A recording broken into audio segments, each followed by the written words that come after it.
चलिए स्टार्ट करते हैं सेशन। और सबसे पहले याद रखिएगा, मैं बता दूं आपको, जी हाँ, हम लोग एक इंपॉर्टेंट क्वेश्चन से स्टार्ट करेंगे। इंटरनल कंट्रोल में इंपॉर्टेंट क्वेश्चन से स्टार्ट करेंगे। सो क्वेश्चन नोट कर लीजिएगा, आप लोग भी याद रखिएगा, क्वेश्चन नोट कर लीजिएगा।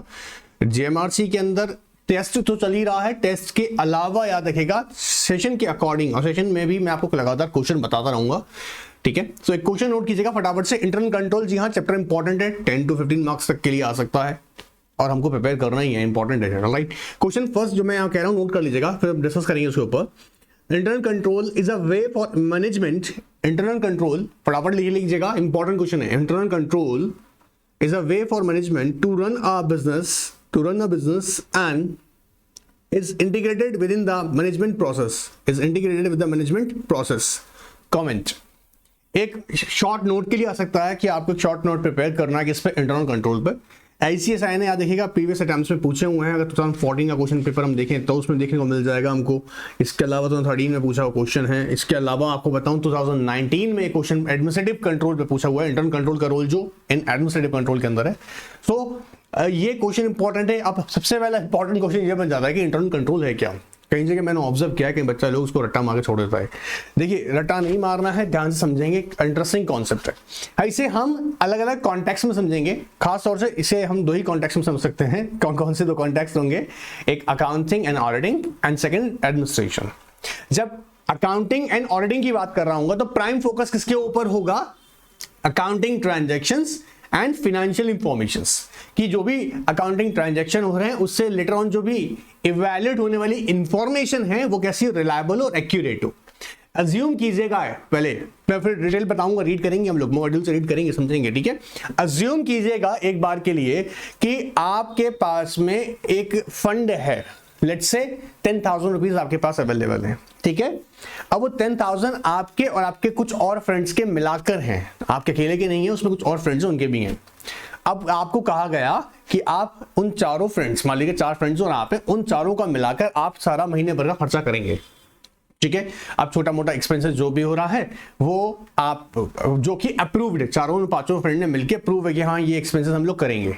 अब वो एक्सपेंसेस आपकी जिम्मेदारी आप कर रहे हैं, ठीक है। सडनली कुछ ऐसे भी एक्सपेंसेस आ जाते हैं बीच में जो बिना उनकी अप्रूवल के आपने कर दिए।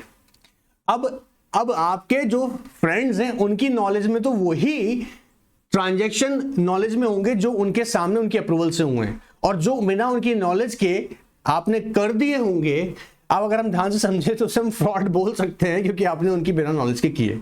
इंटरनल कंट्रोल कर क्या रहा है, ध्यान से अगर देखें, इंटरनल कंट्रोल अगर अकाउंटिंग या ऑडिटिंग के पर्सपेक्टिव से देखूं तो किसी भी बिजनेस ऑपरेशन की इफेक्टिवनेस, उसकी एफिशिएंसी को टेस्ट कर लेता है।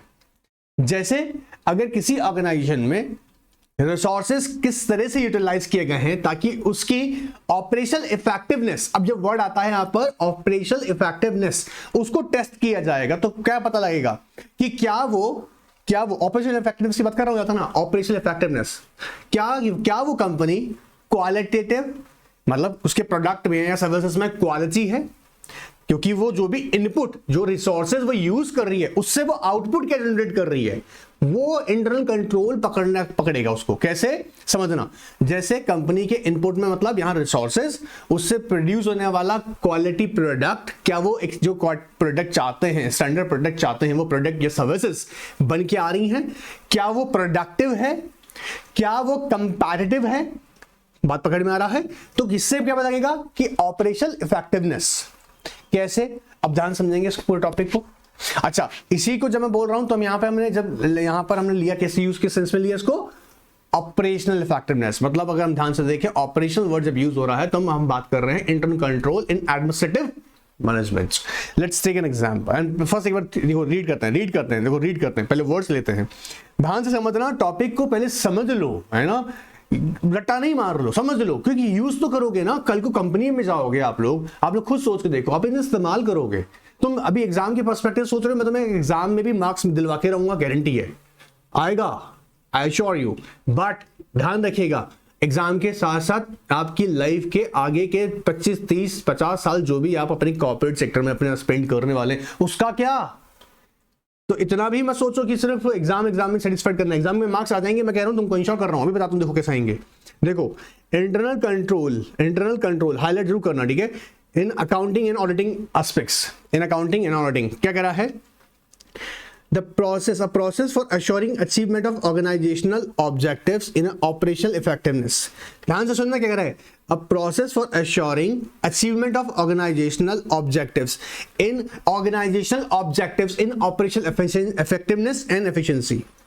Operational objective, देखो समझना, ऑर्गेनाइजेशन का ऑब्जेक्टिव क्या है कि जो वो चाहता है, जो करना चाहता है, क्या क्वालिटी प्रोड्यूस करे अपने प्रोडक्ट में प्रोडक्टिविटी होनी चाहिए। ऐसा नहीं है कि रॉ मटेरियल इंपुट किया जा रहा है 10 यूनिट्स और प्रोड्यूस हो क्या रहा है 5 यूनिट्स, मतलब वेस्ट ज्यादा है।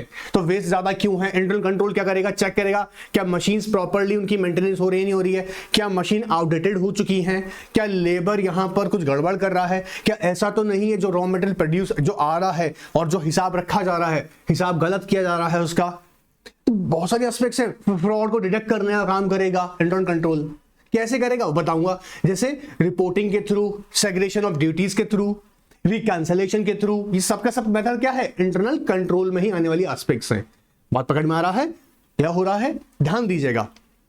तो पहला हम क्या देखें डेफिनेशन में? A process for assuring achievement of an organisational objective. हर एक ऑर्गेनाइजेशन का अपना ऑब्जेक्टिव होता है और वो ऑब्जेक्टिव कहां चेक करेंगे उसकी? In operational effectiveness and efficiency, reliable financial reporting, compliance with laws, regulation and policies. अब ध्यान से सुनना, तेरे आंसर कर रहा हूं बेटा, आपको आंसर कर रहा हूं, ध्यान सुनना, आप लोग भी ध्यान से सुनना। क्या होता है, बोलता है कि सर मैं बार बार बोलता हूं भूल जाता हूं। क्या भूल जाते हैं उसमें? तुम्हें अगर डेफिनेशन को याद करने में दिक्कत होता है, किसी एस्पेक्ट को समझने में, उसे ब्रेक कर लो। सबसे बढ़िया फॉर्मूला है, ब्रेक करो। क्या करो? कह रहा है process for assuring achievement of organisation objectives in respect what? अब ऑब्जेक्टिव किस में? हमारी ऑपरेशनल इफेक्टिवनेस एंड एफिशिएंसी पता होनी चाहिए, ठीक है। फिर दूसरी एस्पेक्ट अपने आप निकल के आती है, रिलायबल फाइनेंशियल रिपोर्टिंग। इंफॉर्मेशन कैसी होनी चाहिए? Reliable financial reporting. अभी मैंने एग्जांपल दिया, आपके फ्रेंड ने 4 फ्रेंड ने मिलकर आपको 10,000 रुपीज दिए कि मंथली हम एक्सपेंसेस अपने 10,000 रुपए से करेंगे, आप उसको मेंटेन कर रहे हैं। अगर कोई ऐसा एक्सपेंस जो उनकी नॉलेज में नहीं है, तो आपकी ड्यूटी क्या है? उनकी नॉलेज में वो लेकर आना। तो क्या होगी? रिपोर्टिंग कैसी होगी? रिलायबल। तो reliable financial reporting, reliable financial reporting. Compliance with laws and regulations and policies. अब आपके फ्रेंड्स ने ये सब चारों ने मिलकर क्या डिसाइड किया था कि हम अगर जो भी डिसीजन लेंगे वो ऐसे मिलकर लेंगे। कोई भी एक्सपेंसेस करेंगे जो हमने अभी नोट डाउन नहीं किया हुआ है, उसके लिए हम सब आपस में डिस्कस करेंगे। कंपनी के अंदर भी ऑथराइजेशन जब दिया जाता है किसी भी ट्रांजेक्शन के लिए, तो याद रखिएगा, आपको पता होगा, उसके लिए हम क्या बताते हैं? प्रोसीजर बताते हैं। जैसे आपने खूब बार पढ़ लिया है क्या कि कोई पर्टिकुलर ट्रांजेक्शन की अप्रूवल आपको बोर्ड ऑफ डायरेक्टर से लेनी है, फिर बोर्ड ऑफ डायरेक्टर अपनी ही पावर डेलीगेट करते कमिटीज को कि उस पर्टिकुलर ट्रांजेक्शन की अप्रूवल कमेटी देगी। आप करते हैं ना, तो क्या है? ऑथराइजेशन। वैसे ही अगर हम जैसे देखते हैं कई बार, बहुत कॉमन सी चीज है कि अगर प्रोडक्शन के अंदर प्रोडक्शन कर रही कोई कंपनी, तो प्रोडक्शन जो हेड होगा उसको रॉ मटेरियल याद रखिएगा, रॉ मटेरियल परचेजिंग पावर होती है। अब परचेजिंग पावर का मतलब यहां पे क्या है?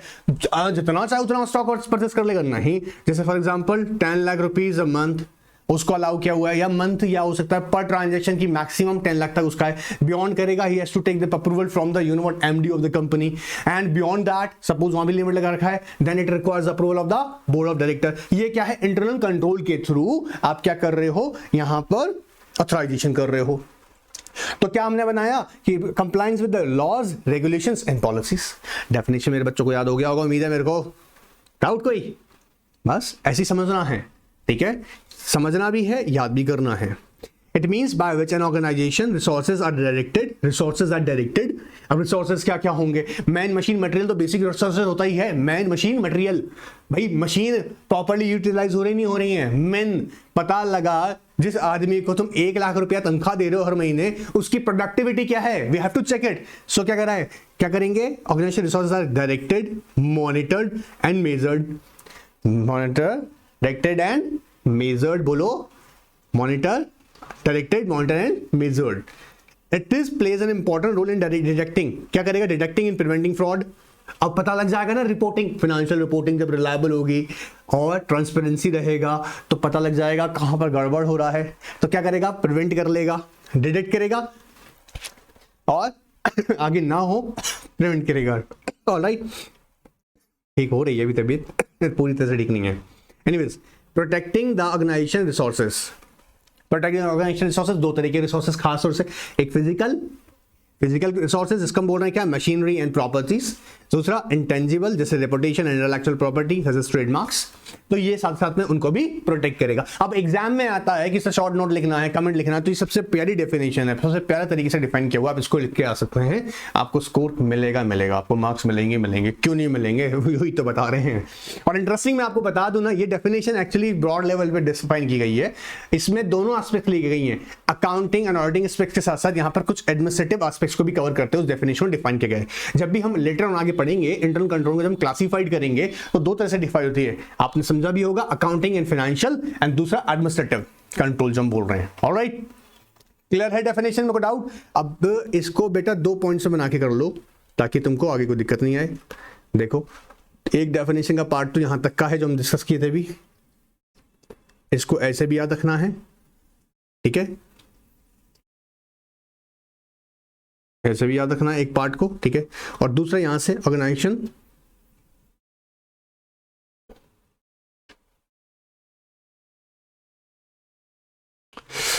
हाँ सिस्टम एरर, कोई बात नहीं, होता है।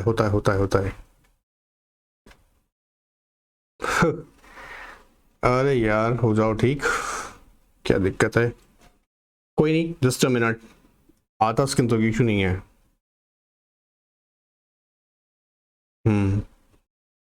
ऑलराइट, चलिए आइए देखिए। और दूसरा पार्ट कौन सा हम लोग डिस्कस कर रहे थे यहाँ पर, डिडक्टिंग एंड प्रिवेंटिंग फ्रॉड, जिसमें resources directed, monitored and measured. Second था detecting and preventing fraud and reporting the organisation, protecting the organisation resources कैसे थे, दो तरीके के, फिजिकल एंड इंटेंजिबल। ऑलराइट, चलिए, it is to be mentioned here that internal control is not necessarily a control over the finance only. Its scope is wider. It covers control whole of the management. अब ये question ऐसे भी आ सकता है, याद रखना, तो मैं नोट कर लो इसको, एक क्वेश्चन ये भी बनता है, एक क्वेश्चन जो पहला नोट कराया वो भी, और एक क्वेश्चन ये भी बन सकता है, कमेंट। तो ये इसके लिए भी आप देखो, ध्यान समझना, at the organisation level internal control objective relate to the reliability of financial reporting. ये तो है फाइनेंशियल कंट्रोल, तो देखिए कंट्रोल ओवर फाइनेंस मतलब कंट्रोल ओवर फाइनेंस, ये reliable information, reliable financial reporting हो रही नहीं हो रही है, इसको तो देखेगा ही, ठीक है। बट सर क्या कह रहा है, timely feedback on the achievement of operational and strategic goals. Timely क्या, achievement of operational strategic goals. Operational समझो ना, ऑपरेशनल स्ट्रेटेजिक गोल्स क्या है, जो कंपनी ने प्लान किया है, एक प्रोजेक्ट की एग्जीक्यूशन में, मान लीजिएगा हमने एक एस्टिमेशन लिया कि इसमें लगभग 100 एम्प्लॉयज की जरूरत पड़ेगी, 100 लेबर की जरूरत पड़ेगी। फाइनेंशियल एस्पेक्ट से देखा हमने, इसका कॉस्ट आ रहा है प्रोजेक्ट का 100 करोड़, मटेरियल की रिक्वायरमेंट पड़ेगी मान लीजिएगा XYZ जो भी, ठीक है। अब इसको एग्जीक्यूट करना है और इसको कंप्लीट करना है, इसको कंप्लीट कर लेना है with in a period of 1 year. ये हमने क्या किया, एक बेसिक पैरामीटर्स पे हमने प्रोजेक्ट को डिजाइन कर लिया। अब ये अचीव भी हो, इसको कैसे इंश्योर करेंगे, इंटरनल कंट्रोल के थ्रू। वही मैं बताऊंगा आपको कि एडमिनिस्ट्रेटिव कंट्रोल जब होगा, तो इसलिए कह रहे हैं कि सिर्फ यही नहीं, यहां पर इंटरनल कंट्रोल का फोकस किस पे होगा, फाइनेंशियल कंट्रोल नहीं, ये ऑपरेशनल और स्ट्रेटेजिक गोल्स को भी अचीव करने में आपकी हेल्प करेगा। And the compliance with applicable laws and regulations. क्या हो रहा है, कोई डाउट? चलिए, at a specific transition level, internal control refers to the action taken to the specific objectives like how to ensure organization payments to a third party are for valid services rendered। अब कई बार क्या होता है कि company, अब देखो मैं तुम्हें एक बात बताता हूं, ध्यान समझना क्या है, समझो ध्यान सुनना। मान लीजिएगा कि कंपनी जो सर्विसेज जनरेट प्रोवाइड कर रही है उसी के लिए ही तो उसको उसका पेमेंट जनरेट होना चाहिए। अब कहीं बैठा हुआ कोई एम्प्लॉय, ठीक है, जैसे अगर सेल्स के पर्सपेक्टिव से देखते हैं, सेल्स के पर्सपेक्टिव से ध्यान सुनना, बहुत ध्यान सुनना, ठीक है। सेल्समैन का ड्यूटी है कि बेटू डिफरेंट जगह विजिट्स करेगा तो क्या होगा, सेल्स जनरेट करेगा, ठीक है। ये ऑन पेपर तो दिखा रहा है क्या, ये विजिट कर रहा है, ऑन पेपर दिखा रहा है क्या, ये विजिट कर रहा है, बट एक्चुअली विजिट नहीं कर रहा। सेल विजिट करना सोचते ना, रिप्रेजेंट करना, सेल जनरेट करना कंपनी के लिए। और अगर वो यहां पर सेल जनरेट हो ही नहीं रही है, सेल जनरेट हो ही नहीं रही है, तो फिर क्या होगा, कोई ना कुछ तो गड़बड़ है। अब आपको पता लग रहा है कि अरे ये सेल्समैन है, ये विजिट ही नहीं करता है, ऑन पेपर तो दिखा रहा है यहाँ पे विजिट कर रहा है, बट एक्चुअली विजिट नहीं कर रहा है। तो क्या होना चाहिए, इसकी रिपोर्टिंग होनी चाहिए, देखो डेली बेसिस पे इसकी रिपोर्टिंग हो, और रिपोर्टिंग को फिर वीकली बेसिस पे क्या किया जाए, एग्जामिन किया जाए, एनालिसिस किया जाए, जैसे फीडबैक लेके चेक किया जाए। बात पकड़ में आ रहा है? तो ये भी काम करेगा इंश्योर की जो एक्चुअली सर्विसेज दी जा रही हैं, उसके लिए पेमेंट जो थर्ड पार्टी को कह रहा है वो वैलिड है क्या हो रहा है। अब यहाँ अलग अलग डेफिनेशन दे रखिए, मैं यहाँ आपको अब यहाँ लेकर आऊंगा इस पर, तो एग्जाम में आएगा तो हमको याद रखिएगा, ये रीड कर लीजिएगा, कोई प्रॉब्लम नहीं है, ऑलमोस्ट वही रिपीट हो रही है, बस थोड़ा फर्क होगा तो किस में होगा, वर्ड्स में होगा, बाकी मीनिंग वही ड्राइव हो रहा है। तो हमें ये डेफिनेशन यहाँ से यहाँ तक का बात याद रखना है, ठीक है। इसके अलावा हम यहाँ पर याद रखिएगा स्टैंडर्ड ऑन ऑडिटिंग ऐसे 315 को हम चेक करेंगे, वो क्या कहते हैं, वो भी इंटरेस्टिंग डेफिनेशन है, सी इंटर में भी हमने डिस्कस किया हुआ है। इंटरनल कंट्रोल क्या कह रहा है, द प्रोसेस, बोलो मेरे साथ में, process, the process design implemented maintained by those charged with governance. Who are the charged with the governance? Board of directors of the company, management and other personnel, to provide reasonable assurance about the achievement of entity objectives with regard to reliability of financial reporting, effectiveness and efficiency of operations and compliance with applicable laws and regulations. अब तुम ध्यान से देखो, जो हमने अभी सबसे पहले डेफिनेशन यहाँ डिस्कस किया था, इसमें और इसमें तुमको स्टैंडर्ड ऑडिटिंग 315 में कोई डिफरेंस दिखा नहीं ना? तो क्या कह रहे हैं, हमें ध्यान से क्या रखना है, आप कोई भी एक डेफिनेशन अडॉप्ट कर सकते हैं या देखिए एग्जाम में ड्रॉ करने के लिए, सेम बात वही हम डिस्कस कर रहे हैं, फर्क इतना सा यहाँ पे क्या कह रहा है, a process design implemented maintain by those who charge with the governance management and other personnels, किस लिए, to ensure what, reasonable assurance regarding the what, reasonable किसमें, about the achievement of entity objectives. वहां पर भी हम objective पे बात करेंगे, दो एस्पेक्ट्स आएंगी, यहाँ पे भी हम कर रहे हैं, दो एस्पेक्ट्स आएंगी, कौन सी दो इंपॉर्टेंट एस्पेक्ट्स, कौन सी, रिलायबिलिटी ऑफ फाइनेंशियल रिपोर्टिंग, बोलिए मेरे साथ, reliability of financial reporting and effectiveness and efficiency in objective operations, and effectiveness and efficiency of operations, clear है, and compile with the laws and regulation policies. याद हुआ? अब यहां एग्जाम में एक और क्वेश्चन जो मैं अपने स्टूडेंट्स को बार बार कह रहा हूं कि आप ध्यान रखें बेटा, ध्यान रखें आप लोग भी, ठीक है, ये क्वेश्चन यहां से ही बन सकता है, objectives of internal control. Interesting question है, ऐसे भी आ सकता है, ऐसे भी आ सकता है। From the various definition of the internal control, the objective behind the establishment of internal control में लिस्ट आउट, क्या क्या हो सकता है ऑब्जेक्टिव्स, देखिएगा। इंटरनल कंट्रोल इज अ क्या है, policy matter, design policy matter, जिस तरीके की रिक्वायरमेंट्स है, ठीक है, इंपॉर्टेंट है सभी रिक्वायरमेंट्स उसके according, design implemented by the company concerned, कौन, the board of director will approve it, of course the management will consider it and the other personnels, क्योंकि हमें एस्टैब्लिशमेंट करना है, एस्टैब्लिश करनी है पॉलिसीज और फिर उसकी एग्जीक्यूशन भी देखनी है, क्या हो रहा है। तो क्या कह रहा है, क्या है ये, is a internal control is a policy matter, याद कर लो मेरे साथ में, पॉलिसी मैटर डिजाइंड इंप्लीमेंटेड, कैसे होगा बेटा, बाय द कंपनी कंसर्न, क्या है, policy matter design and implemented. कहता है कंट्रोल डिस्क्राइब, क्या कहता है, describe the rules and procedure to ensure the integrity of the financial statements. Rules and procedure, जैसे अभी मैंने कहा कि किसी ट्रांजैक्शन को अप्रूव करना है तो उसके हमने लिमिट बना दी है ऑथराइजेशन के थ्रू, कि 10 लाख तक की ये particular head of the department ये अप्रूव कर सकता है, परचेज करनी है तो, ठीक है, परचेज में अगर 10 लाख से ज्यादा की परचेज करनी है, ये प्रैक्टिकली डेटा बता रहा हूं जो कंपनीज में एक्सरसाइज होता है, ये अज्यूमिंग डेटा नहीं है जो मैं आपको एग्जांपल दे रहा हूं, अज्यूमिंग नहीं है, प्रैक्टिकली होता है। आप लोग आएंगे भी फील्ड में, जब करेंगे वॉकिंग अप स्टार्ट आप ये ऑब्जर्व करेंगे, उसमें यही करते हैं हम, क्या करते हैं जनरली कि भाई ठीक है 10 लाख तक का ट्रांजेक्शन के हमने हेड ऑफ को दे दिया, depend on size of the transaction, ठीक है, उस पर डिपेंड करता है, 10 लाख से ज्यादा भी होता है। तो अब जैसे रेलवे करता है, आप ध्यान दो, जनरल मैनेजर का, रेलवे के जनरल मैनेजर का पावर होता है 50 करोड़ तक का डील करने का, अभी पुराना डेटा बता रहा हूँ, ये 2-3 साल पुराना बता रहा हूँ, ऑर्डर करने का, इवन व्हाट, अगर फॉरेन से अगर कुछ इंस्ट्रूमेंट्स परचेज कर रहे हैं आपको रेलवेज के लिए, तो उसके लिए 50 करोड़ तक का पावर है उसके पास, ये ऑफिशियल नहीं बताया मेरे को, अभी आजकल क्या चल रहा है मुझे नहीं पता, बट 3 साल पहले का बता रहा हूँ ये बात। तो क्या है ये, आप उसको क्या कर रहे हो, ऑथराइजेशन दे रहे हो। यहाँ पे भी क्या कर रहे हैं, describe the rules and procedure to ensure the integrity of financial statements, तो कैसे की जाएगी रिपोर्टिंग, कैसे किया जाएगा, उससे क्या होगा, इंटेग्रिटी होगा फाइनेंशियल रिपोर्टिंग में, ऑथेंटिकेशन। सोच के देखो ना, तुम्हारा कंपनी का बैलेंस कुछ और कह रहा है और तुम्हारा पेपर में बैलेंस कुछ और कह रहा है। पेपर तो दिखा रहा है फाइनेंशियल स्टेटमेंट्स में डिटेल्स जो आ रही है वो बता रही है क्या 3 करोड़ का सेट्स है, और इन रियलिटी 1 करोड़ का भी नहीं है। हो गया गड़बड़। तो क्या ये रिलायबल फाइनेंशियल इंफॉर्मेशन है? नहीं ना। ये कौन कंट्रोल करेगा? इंटरनल कंट्रोल थ्रू होगा। इंटरनल कंट्रोल क्यों कर रहे हैं बार बार? विद इन द ऑर्गेनाइजेशन है ना। इस पॉलिसी को बाहर जाके थोड़ा अप्लाई कर दो गवर्नमेंट रेगुलेटर्स के ऊपर। और पकड़ में आ रहा है। तो पहला क्या था? Policy matter design implemented. दूसरा बोलो मेरे साथ में, describe the rules and procedures to ensure the integrity of financial information. आगे थर्ड देखते हैं, internal control provides what? mechanism of workflow in which such a manner that no single person may carry out the operation from the beginning to end। यही तो होता है, अगर एक ही person शुरू से एंड तक का सारा काम कर रहा है। कैसे? जैसे मैंने अभी कहा कि एक पर्सन को आपने परचेजिंग ऑथराइजेशन दे रखी है। परचेज का मतलब क्या होता है कि मान लीजिएगा 10 लाख का वो स्टॉक परचेज करता है, बट उसको कोई वेरीफाई नहीं कर रहा है। 10 लाख के जो भी वो ऑर्डर करता है, उसको परचेस कर 10 लाख तक का, उसको कोई दूसरा इंडिपेंडेंट पर्सन एग्जामिन ही नहीं कर रहा कि एक्चुअली 10 लाख में परचेस क्या किया गया है। तो ऐसा होगा तो क्या होगा? फ्रॉड होने के चांसेस बढ़ा रहेगा। तो काहे का फिर इंटरनल कंट्रोल रह गया? इंटरनल कंट्रोल के थ्रू क्या होगा? एक पर्सन अगर अपना वर्क परफॉर्म कर रहा है, दूसरा उसको इंडिपेंडेंट पर्सन क्या करेगा?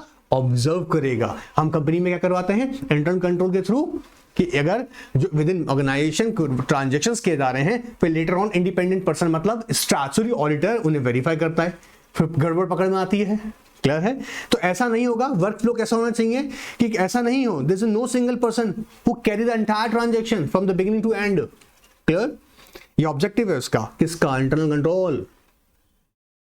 It takes care and ensure that work is segregated in small parts and is checked and processed by independent person। देखो ये इंटरेस्टिंग चीज है। कैसे हो? इसको स्मॉल पार्ट में सेग्रीगेटेड किया जाए ताकि क्या हो सकेगा? उसे टाइमली आप चेक भी कर सके और प्रोसेस हो सके बाय हो सके independent persons. Internal control improves operational efficiency by improving the accuracy and timelines of the financial reporting। Alright, जैसे मान लीजिएगा कंपनी को कोई नया प्रोजेक्ट एक्सपांशन में जाना है। अब प्रोजेक्ट एक्सपांशन में जाने से पहले कंपनी देखेगी कि भैया हमारे रिजर्व्स की पोजीशन क्या है, कंपनी कितना फंड लेना चाहती है। रिजर्व्स की पोजीशन अब तक अगर मैनिपुलेट की गई होगी तो गलत ही बता रही होगी। तो क्या वो एक सही और रिलायबल फाइनेंशियल इंफॉर्मेशन होगी? नहीं। एक इन्वेस्टर, एक स्टेक होल्डर जो कि यूजर्स होते हैं फाइनेंशियल स्टेटमेंट के, उनके सामने अगर इंफॉर्मेशन गलत जाएगा तो वो कैसे आपको फंड प्रोवाइड कर देंगे?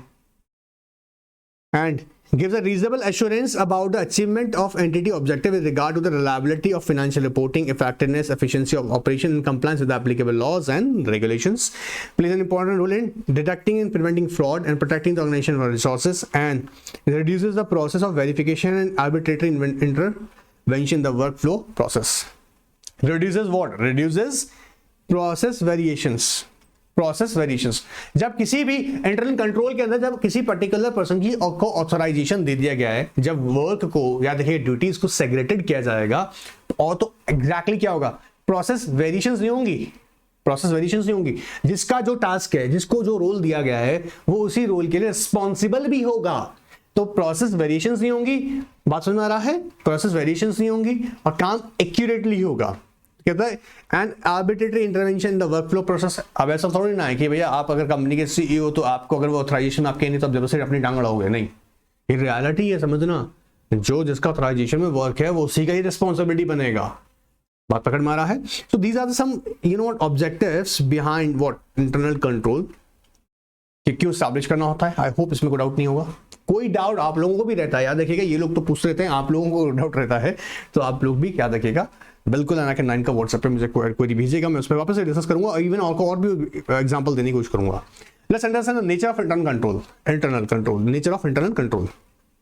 Nature of internal control is established किस लिए है? Preventing measures in organisation.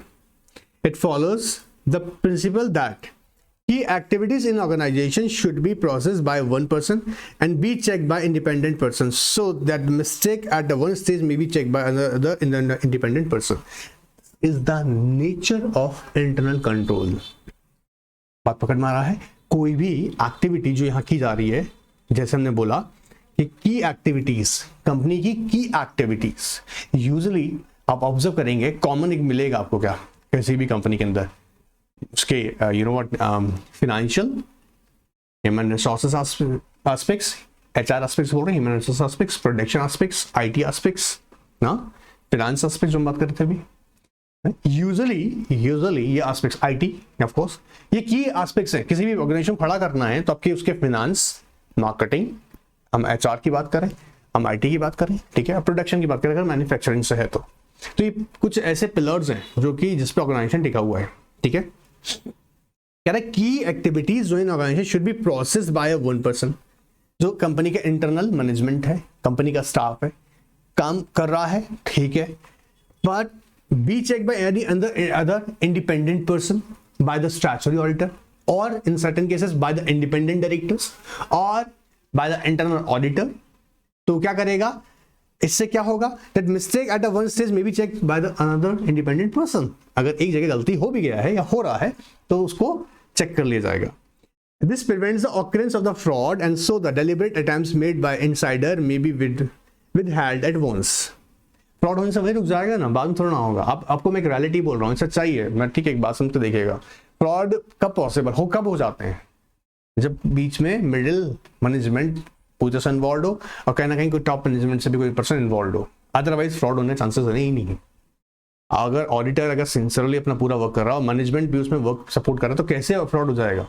छोटा मोटा की बात नहीं कर रहे हैं, जो बड़े फ्रॉड सामने आते हैं, बात पकड़ मारा है क्यों। अगर जो भी की एक्टिविटीज हो रही हैं, हम अभी तो समझ रहे हैं इंटरनल कंट्रोल का पीछे पर्पस क्या है, या जो हम नेचर देखते हैं कि जो भी की एक्टिविटीज है उसे ऑर्गेनाइजेशन परफॉर्म कर रहा है, एक पर्सन जो भी है ना जिसको ड्यूटी कास्ट किया गया है, और उसको इंडिपेंडेंट पर्सन चेक कर रहा है, और कहीं पर अगर मिस्टेक होगा तो वो वेरीफाई हो जाएगा। तो फ्रॉड हो सकता है क्या, नहीं ना। हाँ बेटा होता है तो मैं क्या करूँ, वो तो एक बात बताइए ना। तो यहां पर आ देखिएगा, स्टैंडर्ड ऑन ऑडिटिंग 315 ने सेम डेफिनेशन हमको वापस बताइए। तो एक बार आपको ये रीड करना है जो भी हम डिस्कस किए हुए हैं ऑलरेडी। यहाँ पे ध्यान से देखो, reasonable assurance about the achievement of entity objective in the categories of the financial reporting, effectiveness और efficiency of operation, safeguarding of assets and compliance with the applicable laws and regulations. Safeguarding of assets of the organisation अभी discuss किया था ना, दो खरी की याद रखिएगा एस्पेक्ट्स को ये प्रोटेक्ट करता है। कैसे, कंपनी की physical as well as intangible. अगर सोचने वाला बात है कंपनी में फ्रॉड होता है तो कंपनी का इज्जत बढ़ जाता है क्या, हाँ नहीं ना, तो क्या बोलेंगे, रेपुटेशन रिस्क है नहीं है। फिर अभी फ्रॉड हो रहा है, कंपनी के अगर एसेट्स को मिसयूज कर रहा है, कंपनी के स्टॉक है, कंपनी का स्टॉक कोई अब पता लगा कंपनी के स्टॉक के साथ में गड़बड़ किया हुआ है, डेलिबरेटली किया होगा तभी तो फ्रॉड बोलेंगे डेलिबरेटली नहीं किया होगा तो फ्रॉड क्यों बोलेंगे यार, तू भी कैसी बात कर रहे हो यार। एनीवेज चलिए आइएगा, आइए क्लासिफिकेशन ऑफ इंटरनल कंट्रोल, जैसे हमने कहा था दो तरह से डिफाइन करते हैं इसको हम लोग। कैसे कहते हैं, internal control can be broadly classified two categories. ये भी क्वेश्चन बन सकता है बेटा, ICSI मुझसे पूछ कर तो पेपर नहीं बनाएगा ना। और अगर मैं यहाँ सिर्फ ये बोल दूं कि यही इंपॉर्टेंट है तो गलत है। इंपॉर्टेंट का मीनिंग है कि आपकी प्रैक्टिस के टाइम पर जो आपको क्वेश्चन दिए जाते हैं वो इंपॉर्टेंट इस सेंस में कहे जाते हैं कि ऐसी इस तरह क्वेश्चन पूछ सकता है। बट जब मैं पढ़ा रहा होता हूं तो मैं कहता हूं कि इसको भी ध्यान दीजिएगा ताकि आप एक्चुअली अपने करियर को सोचते हुए पढ़ें उसको, ठीक है। Accounting control and financial control, administrative control.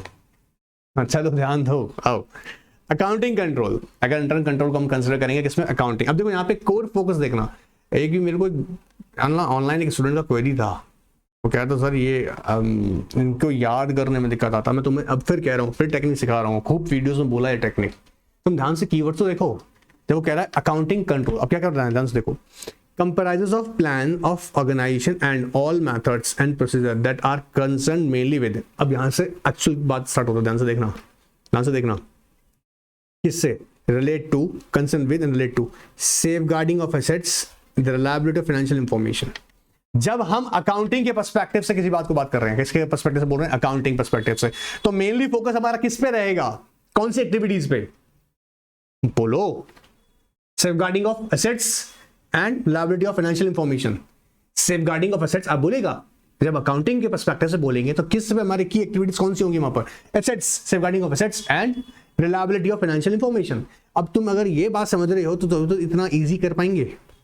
आगे देखो, they generally include as control as the system of authorization and approvals, separation of duties concerned with the record keeping and accounting reports from one, those concerned with the operations of assets, custody, physical control over assets and internal auditing, example budgetary control।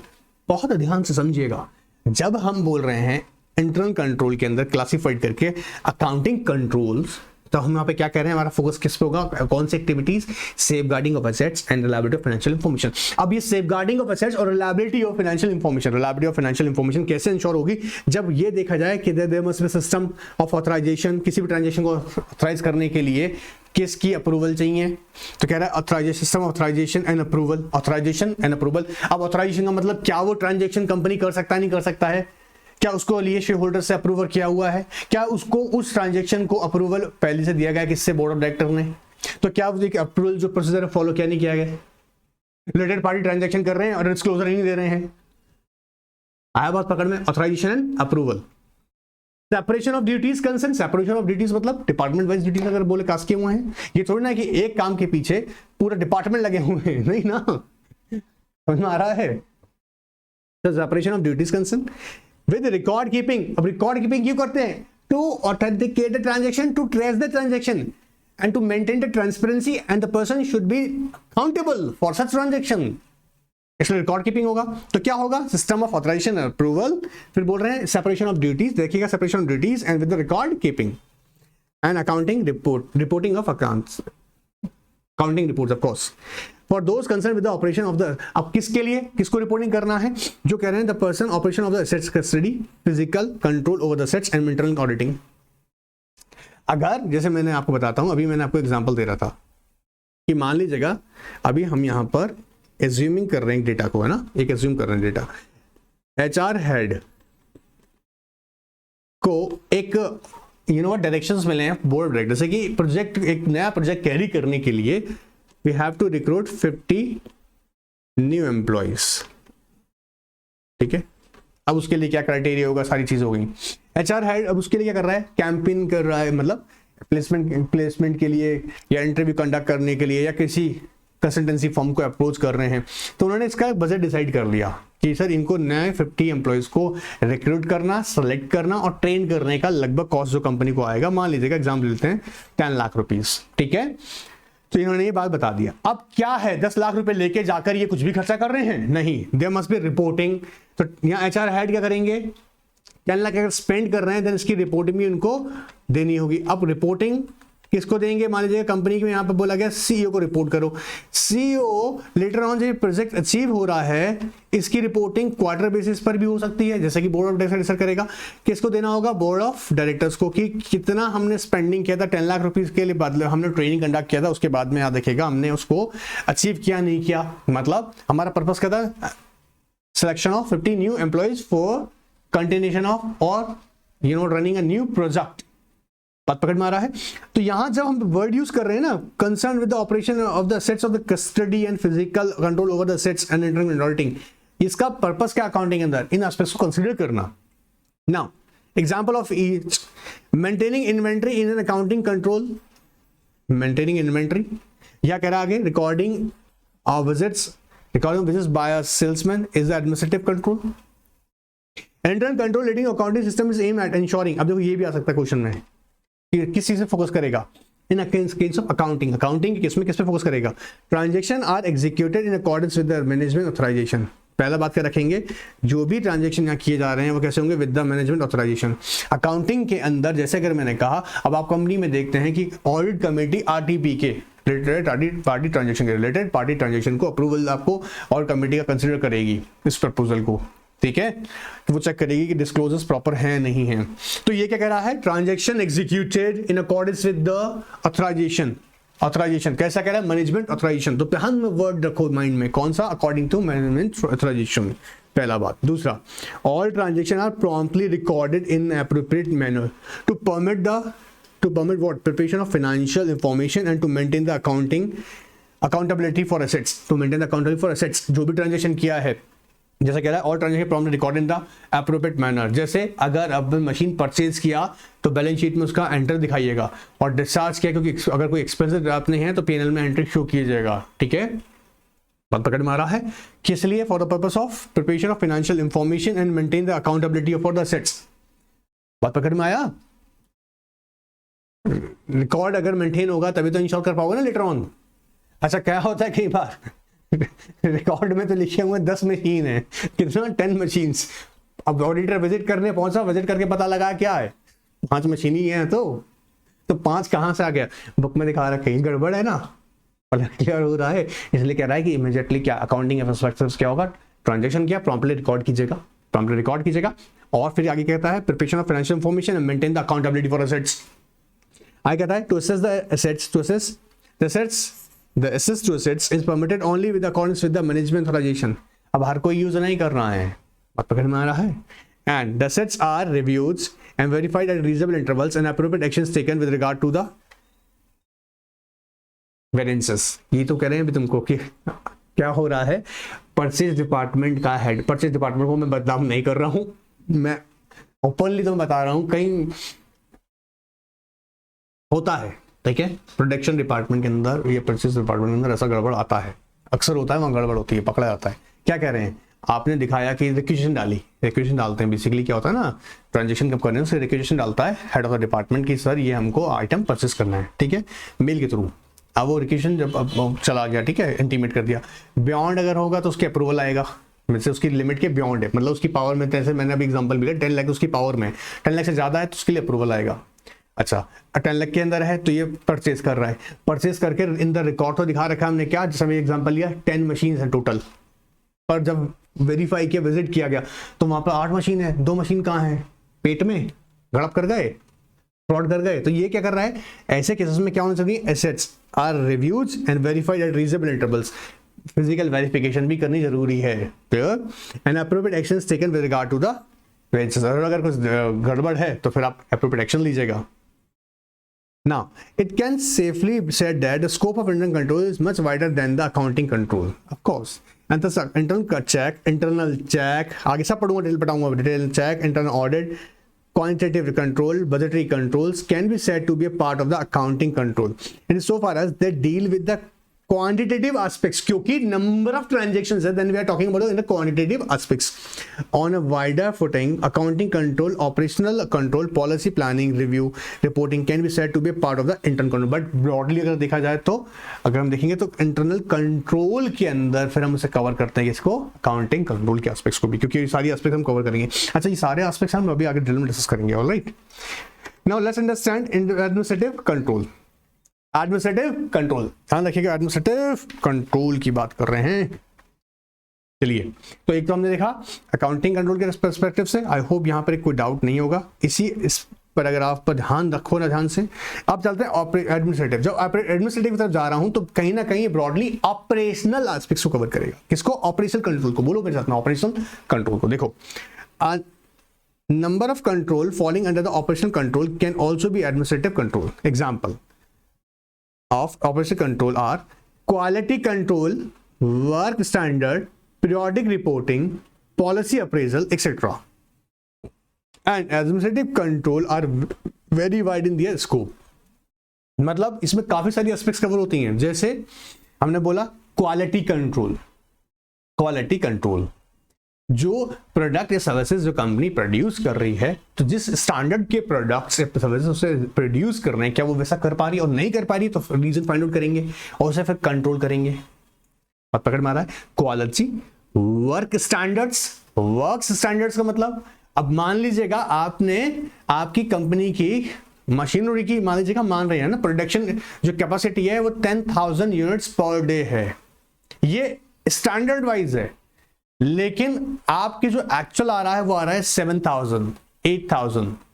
तो यहां पर क्या है, ये work standards find out करेंगे later on. Father कह रहा है पीरियोडिक रिपोर्टिंग, ये एग्जांपल देना छोटे छोटे से, सिर्फ इसी बात पे खत्म नहीं हो जाएगा, और भी बहुत सारे एस्पेक्ट्स भी कवर करूंगा आगे, ठीक है, समझाने के लिए बीच में बता रहे हैं, ध्यान रखिएगा आप लोग भी। तो कह रहा है क्वालिटी कंट्रोल हो गया, वर्क स्टैंडर्ड्स हो गए, इसके अलावा पीरियोडिक रिपोर्टिंग्स हो गई, पॉलिसी में अप्रेजल्स हो गई, सारे एस्पेक्ट्स कवर करेंगे। आगे था they include all other managerial controls concern with the decision making process and the concern with the authorization of transaction and include anything from plan of organization to procedure. Plan of organization to procedure, administrative का मतलब क्या, whole aspects की बात कर रहे हैं। जब हम अकाउंटिंग करते हैं तो हमारा कोर फोकस होता है सिर्फ और सिर्फ अकाउंटिंग रिलेटेड एस्पेक्ट्स पे ही था। क्या मैंने बोला आपको, safeguarding of assets and reliability of financial information, उसमें कोर फोकस उसका था। एडमिनिस्ट्रेटिव में बात कर रहा हूं, जब मैं ऑल ओवर बात कर रहा हूं, मतलब beginning of the organisation plan, मतलब beginning of the plan till the procedure, अगर ध्यान से देखा जाए पूरा कंप्लीट करना, देन आगे record keeping, distribution of authority, process of decision making, complete whole process की बात करेगा ये। They include control assets, time and motion studies, quality control through the inspections. अब देखो, performance budgeting, responsibility accounting, performance evaluation, etc. Administrative controls have an indirect relationship with the financial records, and the auditor may evaluate only those administrative control which have been, of course. Auditor का focus किस पर रहेगा? उसी internal control system, वो sorry administrative aspects के अंदर जिनमें financial controls, क्योंकि इनडायरेक्टली कहीं ना कहीं वो टच करेगा, ऐसा थोड़ा ना है। रिकॉर्ड कीपिंग के अंदर एडमिनिस्ट्रेटिव एस्पेक्ट्स को कवर नहीं कर रहे हैं। जब एडमिनिस्ट्रेटिव कंट्रोल की बात कर रहे हैं तो कहीं ना कहीं हम ये भी देख रहे हैं क्या है कि वो कॉस्ट फाइनेंशियल एस्पेक्ट्स को, कंट्रोल को भी टच कर रहा है। अब देखो, however for the purpose of understanding the internal control we may study in 4 parts: accounting control, ठीक है, operation control, internal checks and internal audit. Internal audit कहूंगा फर्स्ट आप, क्यों कह रहे हैं? क्योंकि पहले हम लोग क्या ऑब्जर्व करेंगे? अकाउंटिंग कंट्रोल, फिर operation control, internal check and then हम करेंगे फिर इंटरनल ऑडिट, ताकि हम लोग फर्स्ट, सेकंड, थर्ड एस्पेक्ट्स को प्रॉपर्ली समझ सके, तभी तो इंटरनल ऑडिट की जाएगी उसकी। क्या हो रहा है? तो कहता है for the purpose of understanding of internal control be study in 4 parts. जैसे कि देखते हैं, ध्यान से सुनना, ये क्वेश्चन अच्छा है। They are explain below summary for better company, हम डिस्कस करूंगा अभी मैं आपके साथ डिटेल में, ठीक है। अकाउंटिंग कंट्रोल कहता है पर्टेन प्योरली टू, पर्टेन मतलब related to accounting system which enter finally in preparation of financial statements and information subject to the expression of opinion by auditor. जब अकाउंटिंग कंट्रोल की बात हो रहा है तो वहां पे किस चीज पर फोकस है? Main finally in the preparation of financial statements and information, preparation of what? Financial statement and information। और उस पर हम एक्चुअली क्या देखेंगे? Subject to expression of opinion of the auditor. Auditor का ओपिनियन क्या? एडवर्स ओपिनियन तो नहीं है, मॉडिफाइड ओपिनियन तो नहीं है, अनमॉडिफाइड ओपिनियन तो नहीं है, जो भी है ओपिनियन उसको कंसिडर करेंगे कि एक्सप्रेस क्या कर रहा है ऑडिटर का ओपिनियन, तभी बोलेंगे अकाउंटिंग कंट्रोल। ऑपरेशन कंट्रोल की जब हम बात कर रहे हैं, improving the efficiency, productivity, not necessarily enter the accounting system. Work standards, quality control, method study, motion study, critical path methods, ये सब का सब किसका एग्जांपल है? ऑपरेशन कंट्रोल का। क्या क्या है मेरे साथ बोलिएगा एक बार। वर्क स्टैंडर्ड है, क्वालिटी कंट्रोल है, अगर you know what, motion study की बात करें हम लोग, मेथड स्टडी की बात करें, मेथड स्टडी समझते हैं ना। कई बार तो ये भी होता है एग्जाम, हम ऑब्जर्व करते हैं कि जो प्रोडक्टिविटी प्रोडक्शन किया जा रहा है, जो प्रोडक्शन किया जा रहा है कंपनी में, वो किस तरह की मशीन से किया जा रहा है। कहीं ऐसा तो नहीं बार बार ब्रेकडाउन होता है, और ब्रेकडाउन होने से कंपनी के यू नो व्हाट इफेक्ट पड़ रहा है। क्या ऐसा है कि जिस वर्क को हम कर रहे हैं उसके लिए आज ऑटोमेटेड मशीन अवेलेबल है मार्केट में, तो लेबर हम उसमें यूज कर रहे हैं, लेबर से हम जो प्रोडक्टिविटी जनरेट कर सकते हैं और जो एफिशिएंसी जनरेट कर सकते हैं वो लेबर से नहीं आके आज हम ऑटोमेटेड मशीन से जनरेट हो रही है। तो मेथड स्टडी भी यहाँ किया जाएगा, किसके अंदर? जब हम बात करेंगे ऑपरेशनल कंट्रोल का। ऑलराइट, तो वहां पर हम क्या फोकस रखेंगे? वर्क स्टैंडर्ड्स को देखेंगे, ठीक है। इसके अलावा हम क्या देखेंगे? क्योंकि ऑपरेशन का मतलब क्या है? इफेक्टिवनेस, बोलो मेरे साथ में, effectiveness, improve effectiveness and efficiency in productivity, ये मेनली फोकस है। फोकस उसका क्या, और क्या होगा कि वर्क स्टैंडर्ड, क्वालिटी बात करेंगे, क्वालिटी कंट्रोल, बोलो method study and motion studies. Internal check का काम है? Built and revise the day to day working by separating duties and functions of the staff in such a way that the work one is automatically check by the another. जैसे कह रहा है, posting of cash transaction in ledger is done by the person other than who handle the cash and right the cash book, the cashier. तो एक person क्या है? एक जो कैश रिसीव कर रहा है और एक कैश की एंट्री कर रहा है, दोनों को अलग अलग टास्क दे रहे हैं। तो क्या होता रहेगा? जो कैश रिसीव कर रहा है कैशियर, उधर जो एंट्री कर रहा है, उन दोनों में वेरीफाई करता रहेंगे। अब अगर मान लीजिए कैश इसके पास अवेलेबल है 50,000, उसने कैश रिसीव किया है और उसने एंट्री का डाल रखा है 48,000 का, तो 2,000 का जो गैप आया वो इमीडिएटली चेक हो जाएगा। नहीं आया समझ में? नहीं आया? समझ सुनो, कंपनी कैश रिसीव कर, मान लीजिए एक डिपार्टमेंट में स्टाफ बैठा हुआ है, उसका काम क्या है? कैश रिसीव करना। वो कैश काउंट कर रहा है, कैश को एंट्री कर रहा है। एक दूसरा पार्टी क्या होगा? दूसरा जो स्टाफ होगा वो क्या करेगा? एंट्री करेगा। अब उसके रिकॉर्ड में बोल रहा है, रिकॉर्ड कितना? 48,000, ठीक है। या उसने रिकॉर्ड में जो एंट्री किया हुआ है रिसिप्ट्स के, ऑफ कोर्स वाउचर बने होंगे, वाउचर के अकॉर्डिंग उसने एंट्री कर दिया 50,000 रुपया, ठीक है।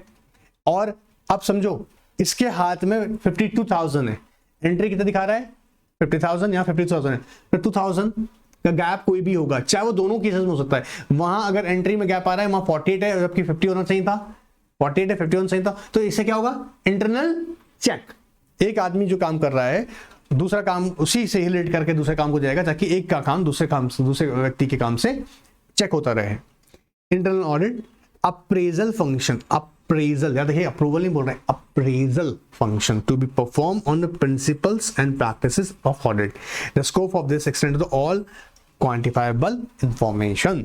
तो 4 तरीके के हम इंटरनल कंट्रोल के हमने अगर देखें, अगर डिफरेंट पार्ट्स में अगर डिटेल में हम समझे, अकाउंटिंग कंट्रोल हो गया, ऑपरेशन कंट्रोल है, internal check and internal audit. अच्छा, यही अब सारी हम डिटेल आगे डिटेल में पढ़ेंगे, हम समझेंगे इसमें एलिमेंट्स ऑफ इंटरनल कंट्रोल।